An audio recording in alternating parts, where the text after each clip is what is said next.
প্রিয় ২০২৫ মাধ্যমিক ছাত্রছাত্রীরা, আমাদের চ্যানেল লেটস ক্র্যাক মাধ্যমিকে স্বাগত। তো চলে এসেছি এই ভিডিওতে ৮ নম্বর কোয়েশ্চেনের সাজেশন নিয়ে। তো এই সাজেশনগুলো যদি তোমরা করে যাও, তাহলে তোমরা ৮ নম্বরের কোয়েশ্চেন কমন পাবেই এবং এর সাথে সাথে ৪ নম্বরের কোয়েশ্চেনের জন্যও তৈরি হয়ে যাবে। ইতিহাসের এই পোরশন থেকে নাম্বার হাতছাড়া করলে হবে না। তো বাকি কদিনে আমাদের এই সাজেশনগুলিকে ভালো করে দেখে যেতে হবে। তো চলো বেশি সময় নষ্ট না করে আমাদের আগে এগোনো যাক।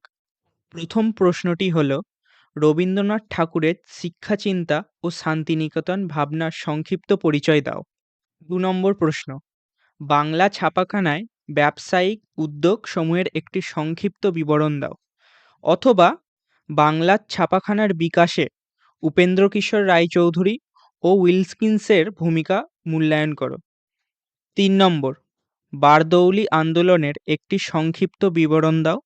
বারদৌলি আন্দোলনের প্রতি জাতীয় কংগ্রেসের কিরূপ মনোভাবনা ছিল তা সংক্ষেপে আলোচনা করো।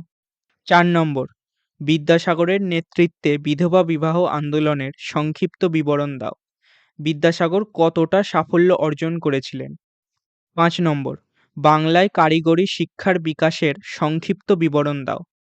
তো পরের প্রশ্নে যাওয়ার আগে আমি বলে দিতে চাই যে যদি তোমরা অন্যান্য সাবজেক্টের সাজেশন চাও, তো সেটার একটা প্লেলিস্ট আমরা আলাদা করে রেখেছি।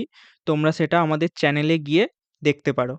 ৬ নম্বর, বারাসাত বিদ্রোহ ও নমশূদ্র বিদ্রোহের সম্পূর্ণ বিবরণ দাও।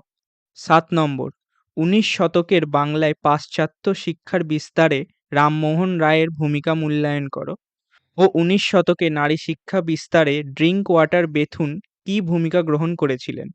৮ নম্বর, ভারত ছাড়ো আন্দোলনের সময় শ্রমিক ও কৃষক শ্রেণীর কিরূপ ভূমিকা ছিল। ৯ নম্বর, সশস্ত্র বিপ্লবী আন্দোলনের ছাত্র সমাজের ভূমিকা লেখো। ও লাস্ট প্রশ্ন ১০ নম্বর, নীল বিদ্রোহের কারণ, ফলাফল ও গুরুত্ব আলোচনা করো।